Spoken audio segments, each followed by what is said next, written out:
Good evening. Welcome to Have I Got News For You? I'm Stephen Mangan. In the news this week, at an England training session, Gareth Southgate tries to win over his young squad by showing how much he's improved his penalty technique.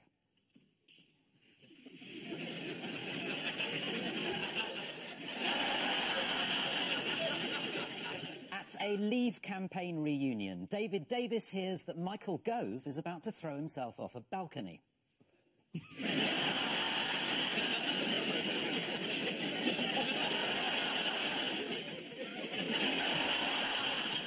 And in Islington, on her first day in a new job, a Polish cleaner is given somewhat brusque instructions. Oh, nice to see you here this morning. This is my house, by the way. Goodbye.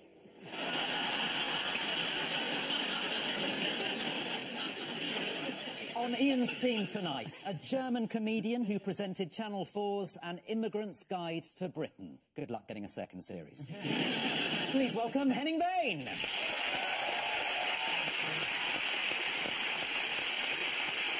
And with Paul tonight is the leader of the Scottish Conservative Party, who's described herself as a tough old bird and a short-haired, flat-shoed, shovel-faced lesbian. Who writes your speeches? Donald Trump. Please welcome Ruth Davidson, MSP.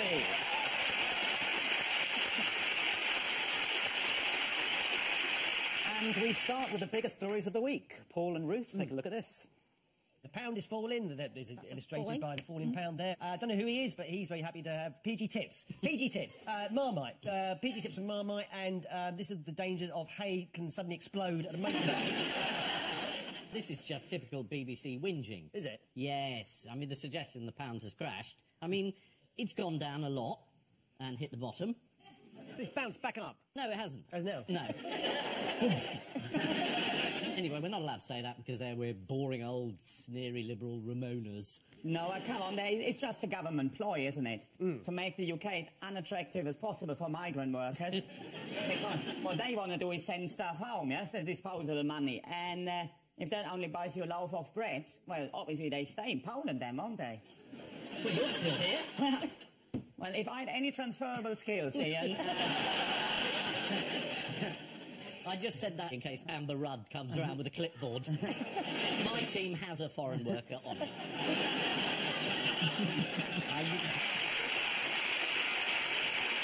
Who knows for how much longer I'm considering the citizenship test. Can you queue? If I have to, I'll try to get to the front as quickly as possible.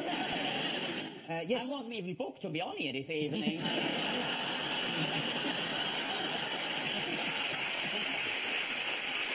It's the first one to get a towel down on the chair, essentially. This is the news that the pound has been subject to terrible fluctuations. Yes. To put the drop in the pound's value into context, shall we play a little game called... Yeah. What can you buy for £1? Yes! You can buy 10 of those graphics for £1. Last Friday, could you have bought this for £1? No. Is the correct answer, yeah. In fact, I've got them here. Look. These are high-five puppets. And they retail at $1.19. And last Friday, the pound was only worth $1.15. Yes. Donald Trump's welcoming hands, are they? Well, yes.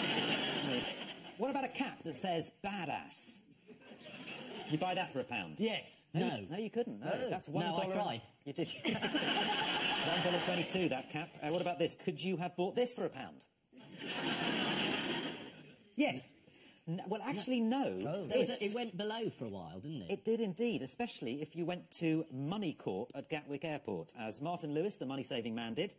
Money Corp were offering 97 cents for every pound, and helpfully selling euros for £1.35.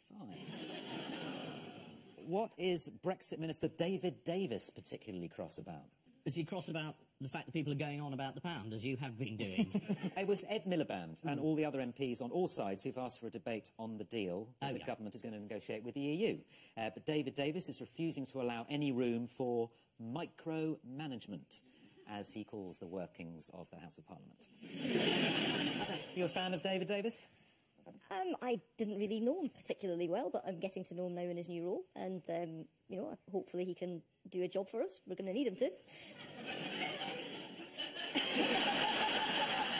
You will go find this politics now. What about the rest of the government? Theresa May, like her? Absolutely. I'm not going to go through the entire... Yeah, it's going to be a really long show and not a terribly amusing one, I have to say. Oh, I don't know. I think it might get funny. Who's been the chief winder-upper of David Davis this week? Keir Starmer? Correct, yes. He was the former Director of Public Prosecutions. Or as Ian Duncan Smith called him, a second-rate lawyer. Said the third-rate politician, but... Keir Starmer, as the shadow spokesman for Brexit, had presented the government with 170 questions about the plans for leaving the EU. I think 140 of the 170 questions from Labour were, who's now in our shadow cabinet? Who are the new big beasts in the shadow cabinet? Diane Abbott? Yes. She's a big beast. She's the shadow... She's a shadow foreign secretary. To say that. She's a shadow foreign secretary. No, I'm not. Shadow Home Secretary. Who are the other surprises in the shadow cabinet? Arnold Schwarzenegger. Yes. No. Shami Chakrabarti. Oh, yes. Oh, yes. She's been appointed Attorney General. And why are these surprising choices for Jeremy Corbyn? Well, Jeremy Corbyn said, I mean, repeatedly during his career, that you shouldn't just parachute people into the House of Lords, that you want to put into government, and the House of Lords is a disgrace. And then he appointed Shami Chakrabarti to be in the House of Lords, despite having said that, and then immediately appointed her to the shadow cabinet, which he also said was appalling when other Labour leaders did it. I'm not suggesting he's inconsistent or hypocritical. I'm just laying out the facts. How does Shami Chakrabarti respond when asked about justifying sending her kids to an £18,000 per year private school? This is when she said that she lives in a nice house, so it's okay. Yes, she said, I have a charmed and privileged life. I live in a nice big house while other people go to food banks. Does that make me a hypocrite? It's disgraceful, isn't it? Like seeing how something as basic public infrastructure like education, how can that be privately run? Surely it has to be run by the state. It should be the monopoly of the state. And it's just not a level playing field, and whoever takes advantage of such an unfair system should be utterly ashamed of themselves. Oh, I don't know. Now, don't applaud. I'm an absolute hypocrite, because given half a chance, I always use the M6 toll. At the poor man's turn of bye-bye. I worked hard for the right to drive straight. There's even a service station on the M6 toll. Always go in there, it's just completely different class of people.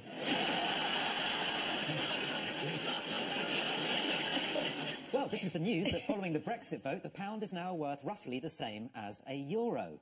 Just as we leave the single market, we join the single currency. Great. As a result of the pound's collapse, Wednesday saw certain brands running low at Tesco's, including Marmite, Pot Noodle and Domestos, which really put the romantic dinner I'd planned for Mrs. Mangan up the spout. Ian and Henning, take a look at this. Yeah, he is. That's Boris. Putin checking on the end of the world. Yeah, hippies. Stop the war, I think. Yeah. Jeremy having a good old time. Has he joined a band? This is the war in Syria. Yes. Boris's first intervention as Foreign Secretary. He has had one idea, which is the no-fly zone. There should be nobody flying over Aleppo or over Syria. But the only people actually flying there at the moment are the Russians. So we need to shoot them down. Yes, yeah. Which, again, could trigger a world war, which will make Brexit look quite amusing. Boris is a bit like the political equivalent to death by misadventure, isn't it? So, he's just saying something, and let's see what happens when I say this. Oh, bloody hell, World War III. Yes, this is the news that Boris Johnson has made his front bench debut as Foreign Secretary. Boris made another controversial suggestion during his speech. He said, I'd like to see demonstrations outside the Russian embassy. Where is the Stop the War coalition at the moment? Where are they? How did the Russian embassy respond? He was furious. Yeah, well, they did what any self-respecting diplomatic mission should do. They got very sassy on Twitter. Within minutes of Boris's comments, Russian envoys in London tweeted the Ministry of Defence saying, what have you achieved so far? Russia's record on Syria is thousands of freed villages, thousands of tons of humanitarian aid. What's Britain's? Ooh. But in terms of Stop the War, it does appear to be that it stops some wars, just not any wars that involve Russia. Russia walks into the Crimea, absolutely fantastic. Let's be on the side of the Russians. The Russians are bombing Syria. Let's not raise our voice about that. Seamus Milne in Pravda today, backing it up. It's just, it really is Stop the West, and I think they're a bunch of shameless hypocrites and they should be called out for it. I mean, the problem is that if you have a statement from Stop the War, who are against wars, and saying... Just some wars. It's very important for us to unite against the West, just you think, well, have you been watching this at all? It isn't the 70s. Yeah, I wish it was the 70s. The Cold War, that was a lot easier to get your head round, wasn't it? Yeah. There was the Russians, and there was everyone else. Exactly. That's how I liked it. Ruth, what do you think of Boris? I think that he's got a tough job and he's giving it his best. Because you...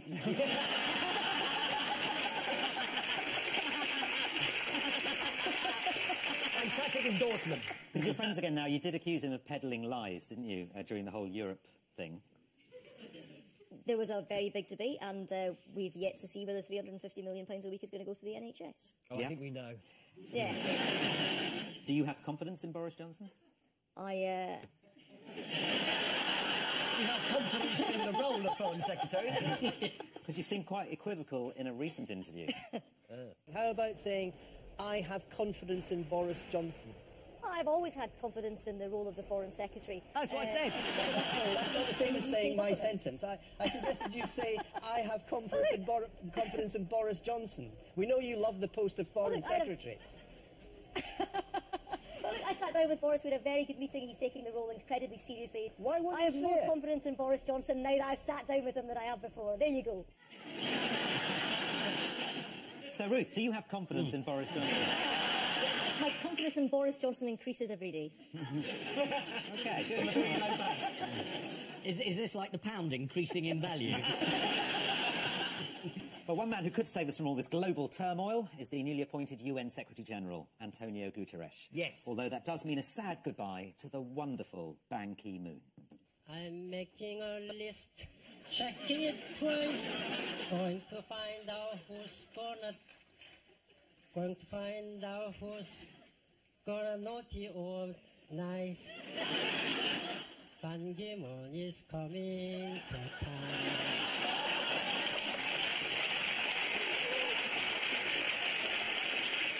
It sounds like a sort of Wild West term, doesn't it? You know, you won't go out in the desert and air, it's a Ban Ki-moon.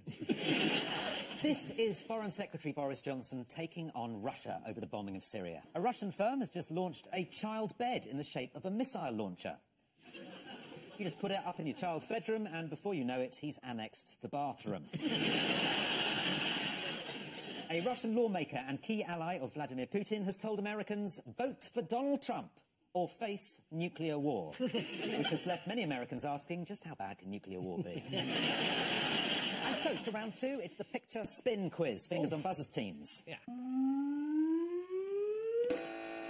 Yes, Paul. Well, it's obviously Donald Trump. You can't help but feel that his opponents have been keeping these sort of leaked, recorded messages back to until they made their maximum impact. And there was another one just today about him sort of making a remark about a 10-year-old girl on an escalator. I'll be dating her in 10 years' time, sort of thing. So, I mean, his attitude towards women is very, very much his attitude to the rest of humanity, really, I suppose. He's a dickhead.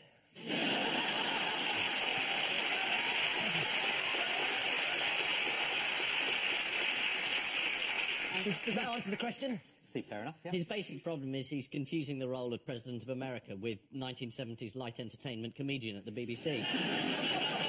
And the fact that everyone's tolerated him up to this moment, suddenly they've said, well, look, Donald Trump, he's awful. How could we have told? And he's been campaigning for months and months, and we've never had any indication that he might be thoroughly ghastly in any number of ways. I mean, how were we to know? This is unfair. At what point was it not ludicrous that the presenter of The Apprentice in America could become the Commander-in-Chief? It's like saying the presenter of Have I Got News for You could become Foreign Secretary.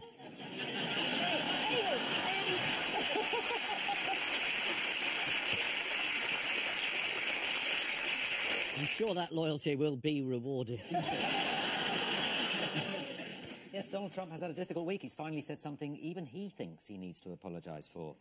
Publication of a video showing him discussing preying upon married women and kissing and groping women without their consent. Is it fair to judge someone on comments they made 10 years ago? I mean, you know, this is surely just youthful hijinks from when he was 59.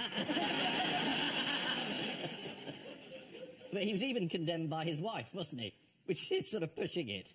Yeah. When the future First Lady says, no, he's appalling. To be fair, though, that was Michelle Obama's speech she just stole. His supporters leapt to his defence. What sort of thing did they come up with? We're too thick to know any different. Trump-loving radio host Bill Mitchell reassuringly tweeted, "Lol, the Democrats think hashtag Trump train is discouraged. We just stopped for new tyres." Ian and Paul, you both know a lot about trains. How long does it take to change the tyres? Now, we mustn't forget about Hillary. What's the latest accusation that's been levelled at her? She's not Donald Trump. No, that's her campaign.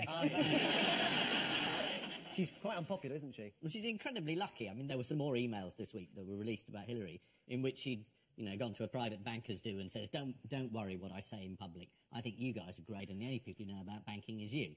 I mean, that's quite damning for a politician. But she's very lucky. This week, Donald has literally trumped it by being the worst candidate ever recorded in electoral history. Yes. In any country, at any time. Ever. In any contest. And I'm including Vlad the Impaler's run. Well, it's not quite a two-horse race because there is a third option. Gary Johnson is the Libertarian candidate. Fingers crossed that he's the sensible choice. Yes. Let's have a look at him in action. He's great. What would you do if you were elected about Aleppo? About Aleppo. And what is Aleppo? You shouldn't. No. Aleppo is in Syria. It's the epicenter of the refugee crisis. Okay, got it. Why is he wearing an earpiece? Because obviously it's not connected to anything, but otherwise somebody would have told him.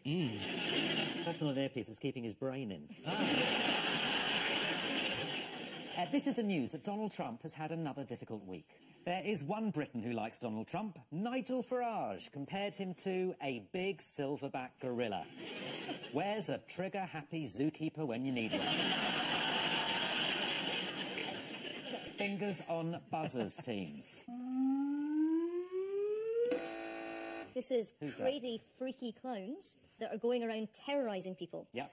But they've been coming a cropper because some people are fighting back, and now a man dressed as Batman is now being a vigilante, beating up people dressing up as clowns. Yes, that's correct. Let's look at the Daily Star's soothing map of where incidents have taken place so far. Looking at most of that up north. And they've got bugger all else to do. Can I become Foreign Secretary? So, from the clown's point of view, what are the dangers of this craze? Well, people will stop finding them funny. Yes, true, but it could be more physically dangerous than that. One clown was left with a bloodied nose. A red nose? Yes. An actual red nose after one of his victims headbutted him in revenge, saying, "That's what happens when you scare people, you get nutted." You've got a tattoo that says that, haven't you, Ian? Yes, but to be fair, it is on his butler. It's on the butler, isn't it? It's a dangerous pursuit, scaring people, as we see in this classic clip. Are you going trick-or-treating? No, probably.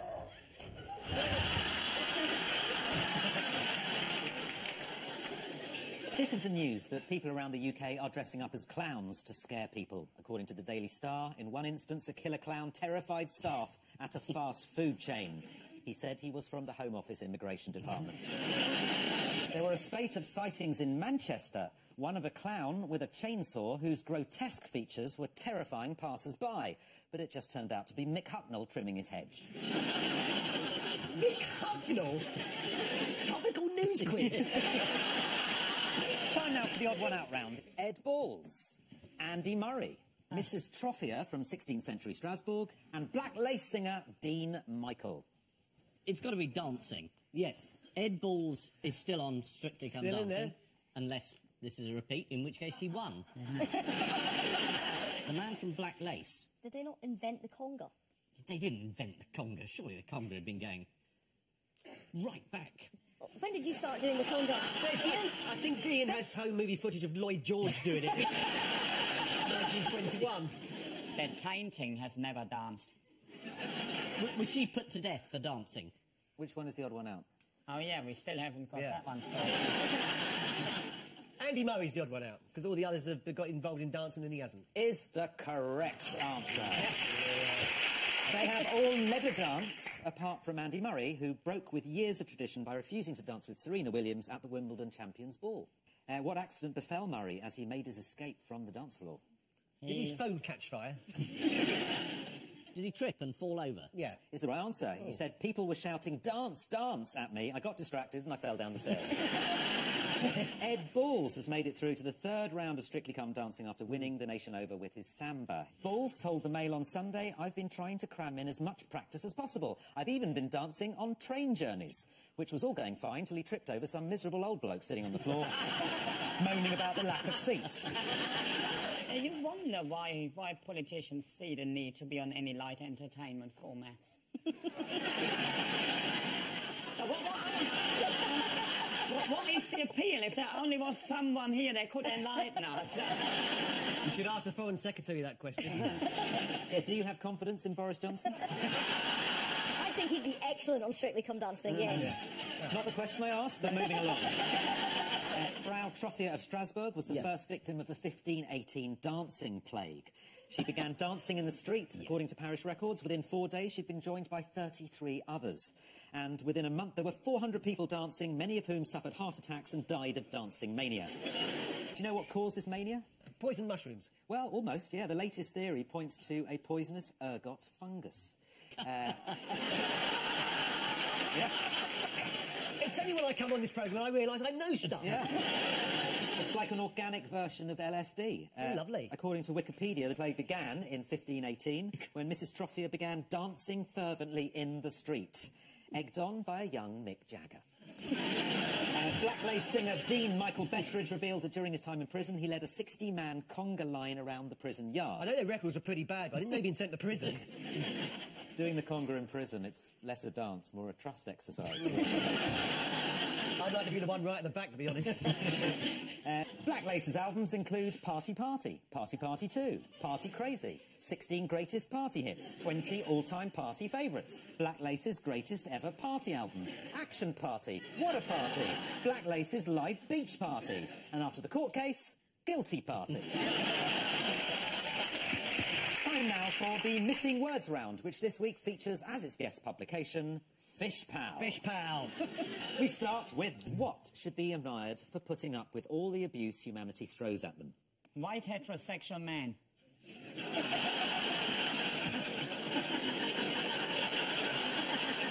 Salmon. Fish. Haddock. Bream. Brown trout should be admired for putting up with all the abuse humanity throws at them. This is an article from Fish Pal about the brown trout winning a vote to become Britain's favourite fish. Next, German tourist what, wearing only a hat, fleece and shorts? Casually.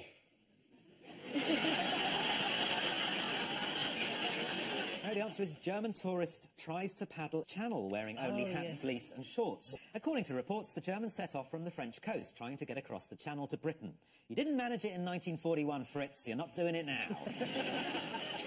Boring. Next, what and a what had a brief tussle before parting company? Britain and the European Union. No. Steve Watson and Cod. Getting closer. John Watson and Cod. Oh, that's so good I've got to give it to you. Johnny Griffiths and a good-sized fish. Had a brief tussle before parting company. Next, man's intimidating trousers. What? Man's intimidating trousers cause consternation in local village. That was pretty much it, yeah. Trigger protest resignations on council. This is a county council meeting where one councillor's trousers were called intimidating. Here he is. Mr. Dowson says he owns 41 pairs of camouflage trousers. He needs that many because they're very difficult to find. Next, Shakespeare caused quite a stir within the salmon fly community. What? When he wrote Halibut, Prince of Denmark. Pilchard III. It's Midsummer Night's Dream. The answer is Shakespeare caused quite a stir within the salmon fly community with a new range of rods. This is Shakespeare the Rod Company. As featured in Fish Pal magazine, Shakespeare and fishing have got quite a lot in common. You sit around for hours getting bored and then everyone dies. And finally, Pope blissfully unaware what? There's no word missing. No, the answer is Pope blissfully unaware he was being photobombed by a dog. Here is the cheeky mutt. The incident happened at the Vatican as the Pope met with members of a dog agility group. The Pope blessed the dogs by making the sign of the cross, and after one of them defecated on his shoes, he made the sign of the very cross. So, the final scores are Ian and Henning have 5, but Paul and Ruth are this week's winners with 9. Oh, victory. Well done. Now I leave you with the news that senior figures in the Labour Party hierarchy deny that MPs disloyal to the leader are being abused. In Cornwall, one pensioner struggles to understand why he's not getting any reception on his phone.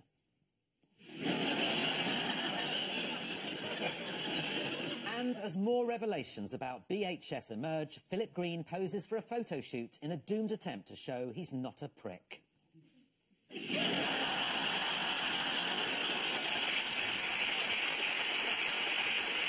Good night.